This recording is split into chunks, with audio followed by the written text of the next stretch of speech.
Good morning, students. Today we will start with next lesson, that is lesson number 4, Animal Kingdom. The animals are classified on different bases, and that basis of classification includes levels of organization. We know that animals are multicellular, but all of them do not have same pattern of organization of cells. The four different patterns of organization of cells are as follows. The first one, cellular level. In this, the cells are arranged as loose cell aggregates. Some division of labor occurs in cells. An example is phylum Porifera. Commonly we call them as sponges.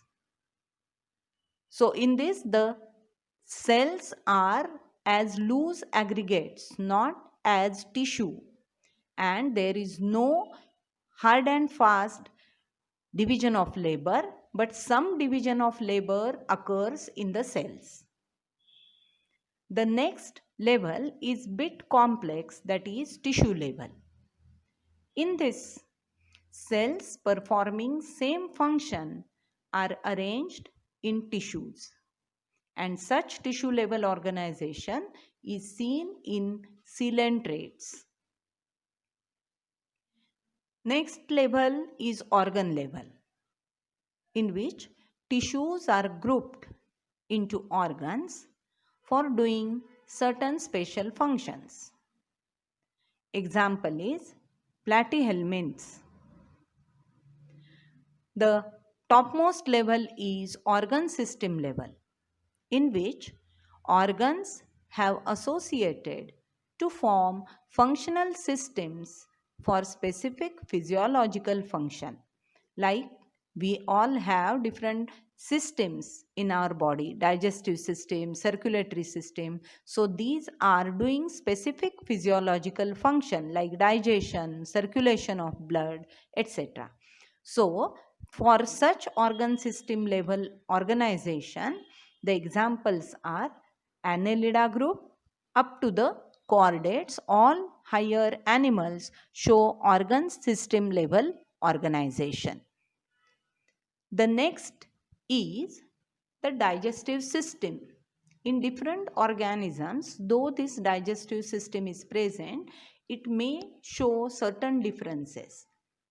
Incomplete digestive system has a single opening that serves as mouth and anus. It is seen in platyhelminth group. Complete digestive system has two openings, mouth and anus. Same way, circulatory system also has two different types. Open circulatory system is the one in which blood is pumped out of heart and cells and tissues are directly bathed in it. So, the blood does not flow through the blood vessels or closed tubes. It is pumped out of heart and all the cells are directly immersed in the blood. So such a circulatory system is called as open circulatory system. Closed circulatory system. In this, the blood is circulated through arteries, veins and capillaries. So in this, these are the tube-like structures of various diameters. As you know, capillaries have the smallest diameter. So through these tubes of various diameter, the blood which is pumped by the heart is circulated, and that is why it is called as closed circulatory system. The next point is symmetry. The organisms can be classified based on the symmetry. three different groups can be seen. The first one is asymmetrical, where both the parts cannot be the same or symmetrical. Asymmetrical is in which any plane that passes through center does not divide the organism into two equal halves, and such asymmetry is seen in sponges. Though you try to divide it in any plane which passes through the center, it is not possible to divide the organism into two equal parts, and such organisms or such symmetry is called as asymmetry. Second is radial. Any plane passing through the central axis divides the organism into two identical halves. So here one plane which is passing through the central axis divides the organism into two equal parts, and such symmetry is seen in coelentrates and echinoderms. So it can be any diameter which is passing through the center shows two identical halves. Third one is bilateral. Body of the organism can be divided into identical right and left halves in only one plane. So there is only one plane which is passing and through the central axis, and it divides the organism into identical right and left half. So such is called as bilateral symmetry, and examples are from Annelida and Arthropoda. The next basis of classification is the germinal layers of embryo or embryonic layers. There are two types, diploblastic and triploblastic.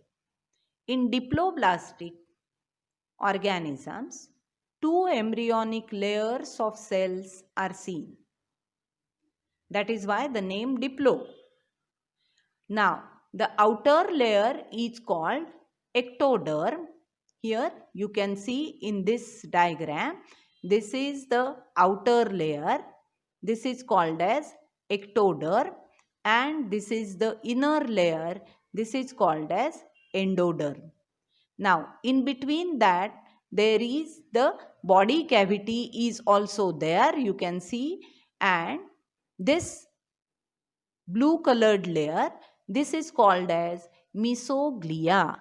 Now, this mesoglia is undifferentiated. You don't see the cells as you see the cells in this layer.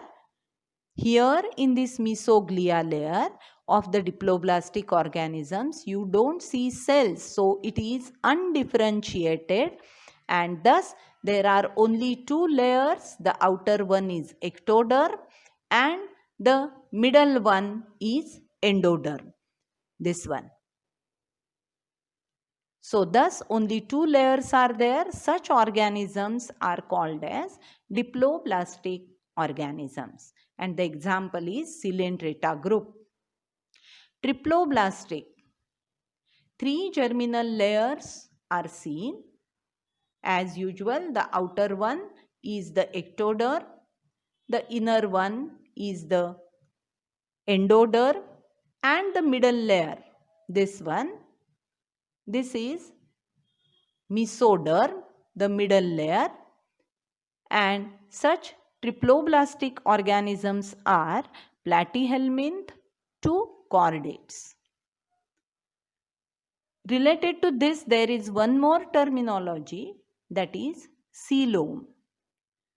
Coelom is nothing but a body cavity which is lined by mesoderm. There are three different types based on which of coelom, based on which we can say the organism can be coelomate, pseudocoelomate or acoelomate. Let us see these types. Coelomate, animals possessing coelom. The animals which have the coelom or the body cavity which is lined by mesoderm, they are called as coelomate animals, and the examples are annelids to chordates.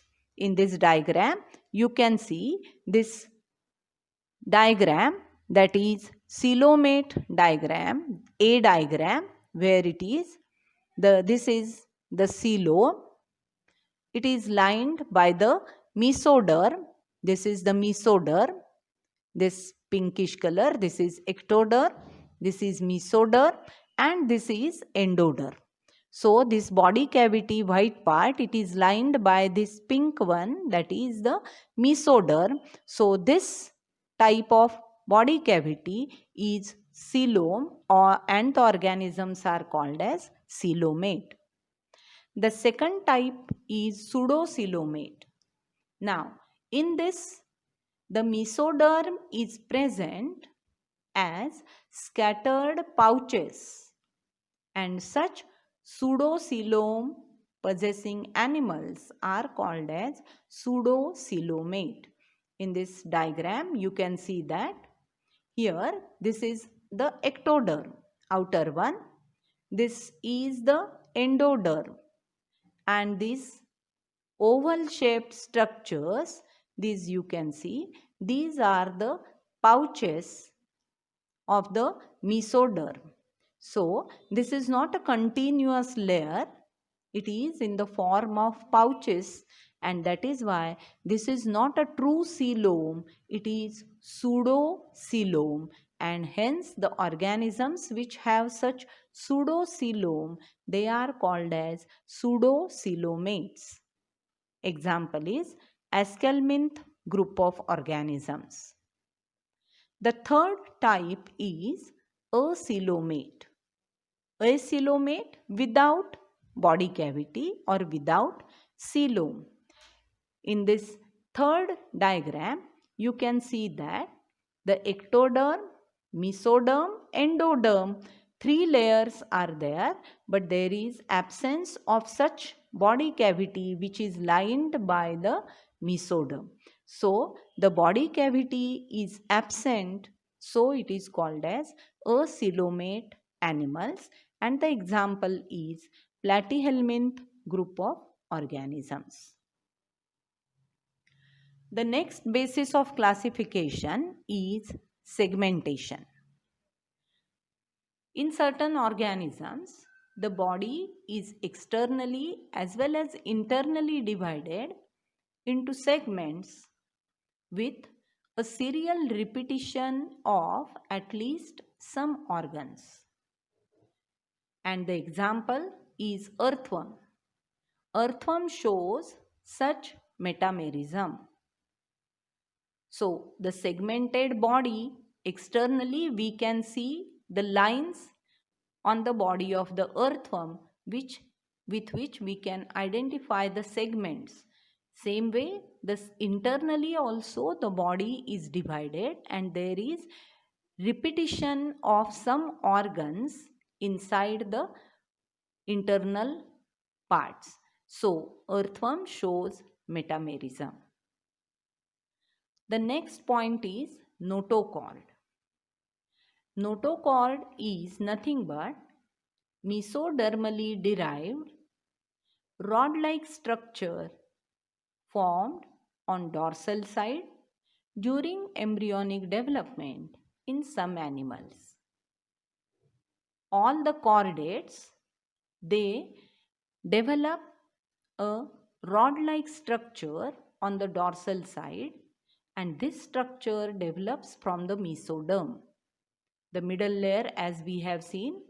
So from this mesoderm, this notochord develops, and such animals which have notochord, they are called as chordates.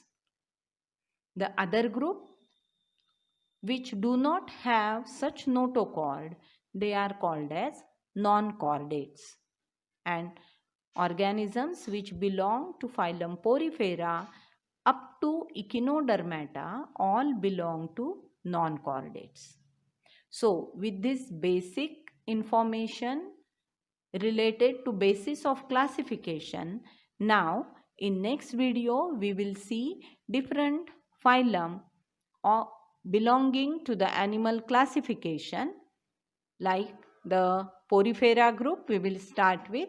So in next video we will see the next phylum. Thank you.